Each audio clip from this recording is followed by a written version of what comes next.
Welcome to a mega memory program और a magnetic memory system. ये एक ऐसा सिस्टम है जो आपके ब्रेन की मेमोराइजेशन और थिंकिंग स्पीड को कई गुना तक बढ़ाएगा। जब आप इस सिस्टम को यूज़ करेंगे तब आप महसूस करोगे कि आपका ब्रेन पहले से ज़्यादा तेज़ सोच पा रहा है। एक्चुअली आपका ब्रेन पहले से ही सुपरफास्ट है, बस आपने उसको कभी उस तरह से यूज़ नहीं किया जिस तरह से कुदरत ने इसको बनाया है। इस सीरीज़ में हम आपके ब्रेन को बेहतर काम करने के लिए स्टिमुलेट करेंगे ताकि उसको और क्षमता में यूज़ किया जा सके और उसकी क्षमता बढ़ाई जा सके और वो अपने मैक्सिमम कैपेसिटी में काम कर सके। ये सीरीज़ मुझे इसीलिए बनानी पड़ी क्योंकि दशकों से ये डेवलप्ड कंट्रीज़ में काफ़ी सिखाई जाती है, लेकिन इंडिया में इसको इतना ज़्यादा पब्लिसिटी नहीं किया गया। शायद ये भी वजह है कि हमारे देश में अभी भी पढ़ाई को एक बोझ की तरह माना जाता है। जब आप ऑनलाइन सर्च करोगे तो आपको मालूम होगा कि इस तरह के प्रोग्राम्स और टेक्निक्स डेवलप्ड कंट्रीज़ में काफ़ी छोटी उम्र के बच्चों को सिखाना शुरू कर दिया जाता है। मेरा मानना है कि ये सब इंडिया में भी हर जगह सिखाना चाहिए ताकि हमारे बच्चे और अगली जनरेशन्स को पढ़ाई कोई बोझ ना लगे और वो लाइफ में कुछ मीनिंगफुल कर पाए। मैं ये सीरीज़ इसीलिए बना रहा हूँ ताकि इंडिया के स्टूडेंट्स इसको कहीं से भी सीख पाए। मेमोरी टेक्निक्स की हेल्प के साथ आप किसी भी चीज़ को कई गुना जल्दी और कई गुना देर तक याद रख सकते हो और जब चाहो उसको अपनी मेमोरी से बाहर निकाल सकते हो ताकि वो आपके सही जगह और सही वक्त पर काम आए, जैसे कि टेस्ट्स, एग्ज़ाम्स और एंट्रेंस एग्ज़ाम्स। याद करना किसी भी स्टूडेंट के लिए सबसे बड़ी प्रॉब्लम होती है क्योंकि किसी टॉपिक को ईजिली पढ़ा जा सकता है, उसको समझा भी जा सकता है, लेकिन याद करना स्टूडेंट्स के लिए एक बहुत बड़ा टास्क होता है और वो बहुत ज़्यादा एनर्जी कंज्यूमिंग भी होता है। हम इसी प्रॉब्लम को इस सीरीज़ में हल करेंगे और अलग अलग तरह के टॉपिक्स को कवर करेंगे ताकि स्टूडेंट्स इन टेक्निक्स को रियल लाइफ प्रॉब्लम्स में यूज़ करना सीख पाएँ। आप एक जीनियस ही पैदा हुए हैं। आपके दिमाग में हर एक कैपेबिलिटी है जो किसी भी ट्रेंड जीनियस में होती है। बस कमी है तो उन कैपेबिलिटीज़ को प्रैक्टिस से जगाने की। ये करना मुश्किल नहीं है क्योंकि आपका दिमाग पहले से ही बहुत कैपेबल है। बस इसको थोड़ा वक्त और सही टेक्निक्स चाहिए ताकि ये अपने ऊपर जमी हुई शक की धूल को उतार सके जिसने इसको अपने फुल पोटेंशियल में काम करने से रोका हुआ है। हमारा दिमाग एक बहुत ही कमाल की मशीन है और किसी भी मशीन को सही से यूज़ करने के लिए उसको सही से समझना पड़ता है। स्कूल टाइम से ही हमें हमेशा कहा जाता है कि पढ़ना बहुत ज़रूरी है, लेकिन कैसे पढ़ना है ये सब नहीं समझाया जाता। शुरू से ही हमें हमारे दिमाग को सही से यूज़ करना सिखाया ही नहीं गया, जिसकी वजह से हम इसको ज़बरदस्ती चलाने की कोशिश करते हैं, जिससे ये थोड़ा बहुत चलता तो है लेकिन इसकी आउटपुट उतनी नहीं आ पाती जितना ये कैपेबल है। इसीलिए इस सीरीज़ में हम मिलके इसको यूज़ करना सीखेंगे और इसकी छुपी हुई कैपेबिलिटीज़ को बाहर निकालेंगे। हमेशा याद रखना, आप पहले से ही जीनियस हैं, लेकिन आपके उस जीनियस वर्जन को बाहर निकालने के लिए आपको आउट ऑफ द बॉक्स सोचना पड़ेगा। आज तक के एक्सपीरियंस ने आपके दिमाग को लिमिटेशंस में बांध रखा है। आप खुद पे यकीन करें, हम मिलके उन लिमिटेशंस को तोड़ेंगे और नए लिमिट्स को बनाएंगे। आउट ऑफ द बॉक्स सोचना हमारे लिए बहुत ज़रूरी है। उन लिमिट्स को तोड़ना बहुत ज़रूरी है जिसने आपके दिमाग को लिमिट्स में बांध रखा है, ताकि आपका brain higher level of thinking में जा सकें। ये सब तभी हो सकता है जब आप इस क्रैमिंग की बेड़ियों को तोड़ेंगे और इमेजिनेशन के आसमान में उड़ना शुरू करेंगे। आपकी उड़ान में मैं आपके साथ हूँ। इस सीरीज़ को शुरू करने से पहले मेरा सबको एक सुझाव है कि इसमें मैं जो भी कहूँ आपको वो प्रैक्टिकली करना है। आपको शुरू में कोई सवाल नहीं करना कि ऐसा हम क्यों कर रहे हैं, हम वैसा क्यों कर रहे हैं, इससे क्या फ़ायदा होगा, एट्सेट्रा एट्सेट्रा। आप भरोसा करें और अच्छे से सीखें। जब आप सीख जाओगे तब आप आखिर में सवाल पूछें। मैं आपके हर एक सवाल का जवाब ज़रूर दूंगा, बट बिलीव मी, हो सकता शुरू में आपके पास बहुत सारे सवाल हों, लेकिन जैसे जैसे आप आगे बढ़ोगे आपके सवाल अपने आप कम होते जाएंगे। आखिर में सिर्फ वही सवाल बचेंगे जो सच में पूछने ज़रूरी हैं। सो कीप ट्यून्ड, बहुत ही इंपॉर्टेंट टेक्निक्स को हम सीखेंगे। बहुत ही मज़ेदार सफ़र रहेगा। सबसे पहले हम अपने ब्रेन की मेमोरी को समझते हैं। हमारी मेमोरी इन्फानाइट है, लेकिन आप उसको यूज़ नहीं कर पाते क्योंकि उसको एक्सेस करने की चाबी आपके पास अभी नहीं है। अपने ब्रेन की इन्फानाइट कैपेसिटी को एक्सेस करने के लिए हमें दो बातों का खास ध्यान रखना है। पहली है एसोसिएशन और दूसरी है पिक्चराइजेशन। हमारे ब्रेन की मेमोरी इन दो पिलर्स पर टिकी हुई है। सबसे पहले हम बात करते हैं एसोसिएशंस की। एसोसिएशन का मतलब है कि किसी भी दो वर्ड्स, ऑब्जेक्ट्स और थिंग्स को कैसे कनेक्ट किया जाए। इसकी हेल्प से हम किसी भी नई इंफॉर्मेशन को अपनी पुरानी यादों से जोड़ सकते हैं, जिससे याद करने में गजब की तेज़ी और स्थिरता आती है। पुरानी यादों को हम मेमोरी फोल्डर्स का नाम दे सकते हैं, क्योंकि उसमें हम अपनी मेमोरीज वैसे ही अरेंज करेंगे जैसे कि किसी फाइल में हमारे डॉक्यूमेंट्स अरेंज्ड रहते हैं। आपकी पुरानी जितनी भी यादें हैं सब नई इंफॉर्मेशन को याद करने में यूज़ की जा सकती हैं। दूसरा है पिक्चराइजेशन। पिक्चराइजेशन का मतलब है कि किसी भी न्यू इंफॉर्मेशन को हमने विजुअल फॉर्म में या पिक्चर्स की फॉर्म में या तस्वीरों में देखना है। इसको एक्टिव रीडिंग भी कहा जाता है। ये दोनों हर एक मेमोरी टेक्निक का बेस रहेगा। जब हम इन दोनों का इस्तेमाल करके किसी भी नई इंफॉर्मेशन को अपनी मेमोरी में सेव करते हैं तो वो हमारे मेमोरी फोल्डर्स में सेव रहती हैं और लंबे समय तक वहीं रहती हैं। लेकिन ये बात इतनी भी सीधी नहीं है, क्योंकि कुदरत ने हमारे ब्रेन को इन्फानाइट कैपेसिटी तो दी है, लेकिन साथ ही भूलने की पावर भी दी है। इसे पावर मैंने इसीलिए कहा क्योंकि जो मेमोरी हमारे लिए ठीक नहीं है उसको हमारा दिमाग भूल जाता है। यही हमारे नई मेमोरीज को बनने में भी रुकावट करता है। इसीलिए कुदरत ने इसका भी हल दिया है, जिसको हम फॉरगेटिंग कर्व के नाम से जानते हैं। इसका मतलब है अगर हम किसी टॉपिक को खास टाइम के बाद रिपीट करेंगे तो 90 दिन के अंदर वो हमारे लॉन्ग टर्म मेमोरी का हिस्सा बन जाएगी।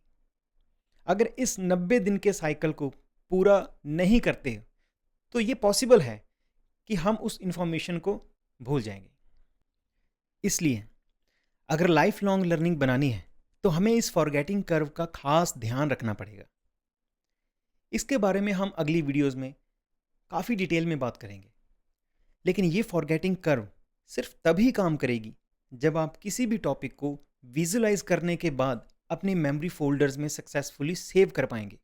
और ये सारे स्टेप्स हम अगली वीडियोस में प्रैक्टिकली इनको अप्लाई करेंगे। तब आप समझ पाओगे कि किसी भी टॉपिक को हमारे दिमाग में सक्सेसफुली कैसे सेव किया जाता है। हमारा ब्रेन सिर्फ पिक्चर्स की लैंग्वेज को समझता है, मतलब तस्वीरों की भाषा। आपके सामने किसी भी फॉर्म में इंफॉर्मेशन आए, चाहे टेक्स्ट की फॉर्म में, चाहे मैथमेटिकल फॉर्म में, चाहे ग्राफिकल फॉर्म में या किसी भी और फॉर्म में, उसको किसी भी तरह से पिक्चर्स में या विजुलाइज फॉर्म में बदलना होगा। जब आप इंफॉर्मेशन विजुलाइज फॉर्म में ट्रांसफॉर्म कर देते हो उसके बाद वो हमारे ब्रेन के मेमोरी फोल्डर्स में ऑर्गेनाइज्ड वे में रहनी चाहिए। क्योंकि अगर आप उस इंफॉर्मेशन को मेमोरी फोल्डर्स में सेव नहीं करोगे तो वो कुछ ही वक्त में खो जाएगी और आप भूल जाओगे। मेमोरी फोल्डर्स में इंफॉर्मेशन सेव करने के लिए आपको एक्टिव एक्शन को यूज़ करना होगा। एक्टिव एक्शन एक मेंटल ग्लू की तरह है जो न्यू इंफॉर्मेशन को आपकी पुरानी मेमोरीज और मेमोरी फोल्डर्स के साथ लिंक करने में हेल्प करेगा। अगर आप इन्फॉर्मेशन को मेमोरी फोल्डर्स में ऑर्गेनाइज नहीं करोगे तो आप उस इन्फॉर्मेशन को सही जगह और सही वक्त पर बाहर नहीं निकाल पाओगे और वो आपके किसी काम की नहीं रहेगी। ये बिल्कुल वैसा है जैसे आप अपनी अलमीरा में कपड़ों को ठीक से सेट करके रखते हो, जिससे आपको आपके कपड़े जल्दी से मिल जाते हैं। लेकिन जब आप कपड़े तरकीब से नहीं रखते तो उसको ढूंढने में बहुत वक्त लगता है और एनर्जी भी वेस्ट होती है, और ये आपकी मेमोरी के केस में भी होता है। चलिए दिमाग के कुछ इम्पॉर्टेंट टूल्स के बारे में बात करते हैं। जब हमारा दिमाग किसी नई चीज़ को याद करता है तो वो अपने कुछ टूल्स को यूज़ करता है। वो टूल्स हैं vivid visualization, imagination, active action और उसके सेंसेस। ये टूल्स बहुत ही ज़्यादा इम्पॉर्टेंट हैं। अगर आप इनको अच्छे से समझोगे तो आप इनको बेहतर यूज़ कर पाओगे मेमोराइजेशन के लिए। सबसे पहले बात करते हैं विविड विजुअलाइजेशन के बारे में। इसका मतलब है कि जब आपने किसी भी ऑब्जेक्ट के बारे में सोचना है तो आपने उसको विविडली या चटक रंगों में विजुअलाइज करना है। उसके कलर्स एकदम क्लियर होने चाहिए। चलिए इसको एग्जाम्पल के साथ समझते हैं। एक एप्पल के बारे में सोचिए। सबसे पहले मन में उसके रंग को देखें। उसका कलर एकदम क्लियर होना चाहिए। फिर उसकी शेप के बारे में ध्यान दें। क्या वो एकदम परफेक्ट शेप में है या कहीं से खराब या कहीं उसमें बेंट तो नहीं है। एक एक डिटेल का ध्यान दें। उसके टेक्सचर को महसूस करें। उसको उठा के देखें अपने मन में और उसका वेट नोट करें कि कितना भारी है वो। जहाँ पर एप्पल पड़ा हुआ है उस माहौल को देखें, उस इन्वायरमेंट को नोट करें। हर एक पहलू का ध्यान रखें। अगर आप उस एप्पल को दोनों हाथ में पकड़ के ज़ोर से दबाएंगे तो क्या होगा? शायद मुझे ये कहने की ज़रूरत नहीं, आप महसूस कर चुके हैं। इसी को हम इमेजिनेशन बोलते हैं। हमने अपनी इमेजिनेशन को उड़ने देना है, उसको और ज़्यादा सेंसिटिव बनाना है ताकि हमारा दिमाग जो है और तेज़ और अपनी पूरी क्षमता में काम कर पाए। अपने ऑब्जेक्ट की ज़्यादा से ज़्यादा इंफॉर्मेशन ब्रेन को देनी है ताकि ब्रेन उसको प्रोसेस कर सके और उसकी इंफॉर्मेशन को अच्छे से एब्जॉर्ब कर पाए। एक्चुअली सबको एक गलत फहमी है कि हम जितनी कम इंफॉर्मेशन अपने दिमाग को देंगे वो उतना अच्छा याद करेगा, लेकिन रियलिटी में इससे बिल्कुल उलट है। हम ब्रेन को जितनी ज़्यादा इंफॉर्मेशन देंगे ये उतना ही अच्छे से प्रोसेस कर पाएगा उसको, लेकिन इंफॉर्मेशन विजुअल फॉर्म में होनी चाहिए। दूसरा है इमेजिनेशन। देखिए इमेजिनेशन के कोई पैर नहीं होते, उसको उड़ने दीजिए, उसको बंदिशों में बांध के ना रखें। इमेजिनेशन एक ऐसी चीज़ है जो आपको वो सोचने की भी ताकत देती है जो दूसरों के लिए पॉसिबल ही नहीं होता। इससे आपका दिमाग स्टिमुलेट होता है और इसकी हदें टूट जाती है। आप नई लिमिट्स तक पहुंच सकते हो। शुरुआत में आपको लॉजिक का ध्यान नहीं रखना है। अगर आप शुरू में लॉजिक का ध्यान रखेंगे या लॉजिक को साथ लेके चलेंगे तो आप हर एक स्टेप को बिना समझे ही सवाल करेंगे और आपकी तर्कशील जो सोच है आपको कुछ सीखने नहीं देगी और आपकी इमेजिनेशन को दबाएगी। इसीलिए जब आप इमेजिनेशन करोगे तो हर एक लॉजिक को साइड में रख दीजिए। लॉजिक को हम ज़रूर इंक्लूड करेंगे, लेकिन तब जब आप टेक्निक्स को अच्छे से समझ जाओगे। तीसरा है एक्टिव एक्शन। ये एक मेंटल ग्लू की तरह काम करता है। इससे आप नई इंफॉर्मेशन को अपनी पुरानी मेमोरीज के साथ चिपका सकते हो। सिर्फ यही एक चीज़ है जो आपको मेमोरी फोल्डर्स में नई इंफॉर्मेशन को सेव करने देता है और उसको याद रखने में भी मदद करता है। एक्शन को समझने के लिए हम एक एग्जाम्पल लेते हैं। मान लीजिए हमारे पास एक ऑब्जेक्ट है पेन। हमारा पहला स्टेप है किसी भी इंफॉर्मेशन को पिक्चर में कन्वर्ट करना। तो हमारा जो ऑब्जेक्ट है वो पहले से ही पिक्चर की फॉर्म में है। दूसरा स्टेप है हमारे दिमाग में एक ऐसा मेमोरी फोल्डर ढूंढना, एक ऐसी याद ढूंढना जिसको हम कभी नहीं भूल सकते। हम अपने दिमाग में एक याद ढूंढते हैं, जैसे कि चांद। चांद सबको याद है, वो हमारे दिमाग में बसा हुआ है। हम उस चांद को यूज़ करेंगे, उस ऑब्जेक्ट पेन को हमारे दिमाग में एक जगह पर सेव करने के लिए। देखिए, ये प्रोसेस आपको देखने में सिंपल लगता है, लेकिन जब आप बड़ी बड़ी चीज़ें याद करोगे तो यही एक प्रोसेस है। अगर आप इसको अच्छे से समझ जाओगे तो इस प्रोसेस की मदद के साथ आप किसी भी चीज़ को कहीं भी सेव कर पाओगे, किसी भी मेमोरीज के साथ सेव कर पाओगे। अभी हमको एक ऐसा एक्शन तय करना है जो इन दोनों को जोड़ सके, पेन और मून को, यानी चांद को। इसमें अपनी इमेजिनेशन को खुला छोड़े। लेट्स थिंक कि पेन एक रॉकेट की साइज का है, एक बड़ा सा रॉकेट, उसके साइज का हमारे पास एक पेन है। वो सिर्फ रॉकेट की तरह दिखता नहीं है, वो उस रॉकेट की तरह उड़ भी सकता है। चलिए अब अपनी पेन को अर्थ से टेक ऑफ करवाते हैं और मून पे लैंड करवाते हैं। लेकिन ये क्या, लैंड करते ही हमारा पेन तो वहां पर क्रैश हो गया और हर तरफ आग ही आग लग गई। ये पूरा सिनेरियो टेक ऑफ से लेकर क्रैश लैंडिंग तक सब कुछ एक्शन है। यही एक चीज़ है जो आपको पेन को चांद के साथ जोड़ने के लिए हेल्प करेगी। ये आपको पेन और मून के बीच में लिंक बनाने में मदद करेगा। आपका दिमाग तुरंत इसमें गलती ढूंढेगा कि मून में तो हवा नहीं होती, तो वहां पर आग कैसे लग सकती है। मैं इसीलिए कहता हूं कि अभी लॉजिक को साइड में रखें और अपनी ट्रेनिंग को बिल्कुल खुले आसमान में उड़ने दें, अपनी इमेजिनेशन को खुले आसमान में उड़ने दें।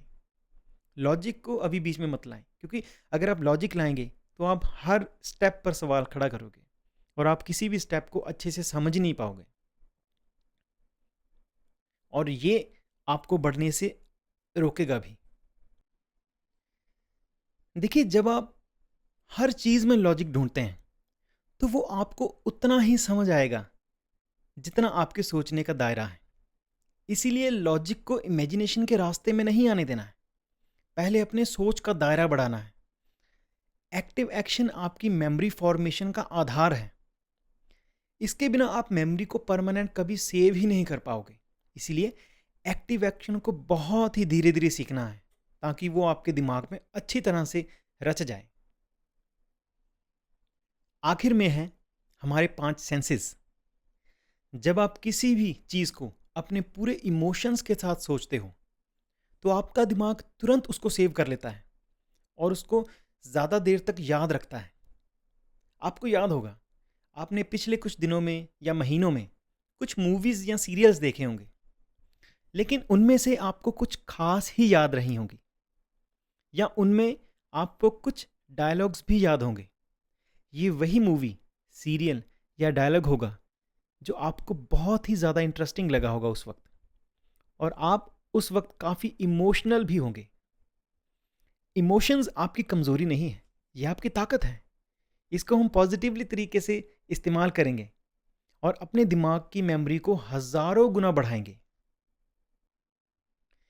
कंग्रेचुलेशंस उनके लिए जिन्होंने मुझे यहाँ तक सुना।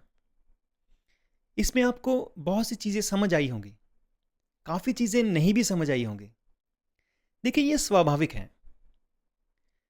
जब हम कोई भी नई चीज़ सुनते या सीखते हैं, हम पहली ही बार में 100% नहीं सीख पाते, लेकिन इसमें आपको कुछ एहसास हुआ होगा कि इसमें कुछ ऐसी चीज़ें हैं जो बहुत ही ज़्यादा ज़रूरी है, क्योंकि इसमें बार बार मैंने हमारी मेमोरी फॉर्मेशन के बारे में बात की है, हमारी मेमोरी फॉर्मेशन की रिटेनिंग के बारे में बात की है, मेमोरी को अपने दिमाग से बाहर कैसे निकालना, सही वक्त पर सही जगह पर बाहर कैसे निकालना और उसको सही तरह से सेव कैसे करना। हर स्टूडेंट्स की ये सबसे ज़्यादा बड़ी प्रॉब्लम होती है कि किसी टॉपिक को समझने के बाद उसको अब याद कैसे किया जाए। तो इसी प्रॉब्लम को हम इस सीरीज़ में सॉल्व करेंगे और इस सीरीज़ में सबसे पहले हम वोकेबलरी को लेके आएंगे, क्योंकि सबसे पहली टेक्निक जिसको हम वर्ड ब्रेकिंग भी बोलते हैं, उस टेक्निक को हम पहले वोकेबलरी में अप्लाई करेंगे और सबसे पहले आपकी वोकेबलरी पर काम करेंगे। जब आपकी वोकेबलरी बढ़ेगी, आप ऑटोमेटिकली लिखना स्टार्ट कर पाओगे। फिर आपको पता चलेगा कि किसी चीज़ को याद करना कितना इम्पॉर्टेंट है। बहुत से लोग ऐसा सोचते हैं कि हमें सब कुछ याद रखने की ज़रूरत नहीं है, सब कुछ हमारे किताबों में है, सब कुछ इंटरनेट पे है, हम उसी वक्त सर्च कर पाएंगे। लेकिन एक बात का ध्यान रखना, अगर इंफॉर्मेशन आपके दिमाग में होगी तो दिमाग वक्त के साथ साथ उस इंफॉर्मेशन के शॉर्टकट्स ढूंढता रहता है। जब तक वो परफेक्ट शॉर्टकट नहीं ढूंढ लेता, तब तक हमारा दिमाग उसको सोचता रहता है, उस इंफॉर्मेशन को प्रोसेस करता रहता है। और यकीन माने, आपका दिमाग किसी भी सुपर कंप्यूटर से बहुत ज़्यादा तेज़ है। ऐसा क्यों? क्योंकि ये अडेप्ट करता है, ये आपके थॉट्स को और फास्ट बनाता है। तो जब आपके दिमाग में बहुत सी इंफॉर्मेशंस होंगी जो वैल्यूएबल है, तो आपका दिमाग ऐसा रास्ता ढूंढेगा जो उन थॉट्स को मिलाकर कुछ ना कुछ उसका अर्क निकालेगी या कुछ ना कुछ उससे वैल्यूएबल बाहर निकालेगी। इसीलिए हर एक चीज़ को अपने दिमाग में डालना ज़रूरी है। जब आप हर एक चीज़ को सक्सेसफुली अपने दिमाग में डालोगे, ब्रेन उसको प्रोसेस करेगा, उसके बाद वो हायर लेवल ऑफ थिंकिंग में जाता है। मैं चाहता हूँ कि हमारे जितने भी स्टूडेंट्स हैं वो इस रट्टाफिकेशन वाले जो ये दौर है, इस दौर को अब वो पीछे छोड़ दें, अब आगे बढ़ें। अब हायर लेवल ऑफ थिंकिंग में हमने जाना है ताकि वो और अच्छा सोच पाए। चलिए मिलते हैं हमारे फर्स्ट चैप्टर में इसके बाद, जो होगा वोकेबलरी।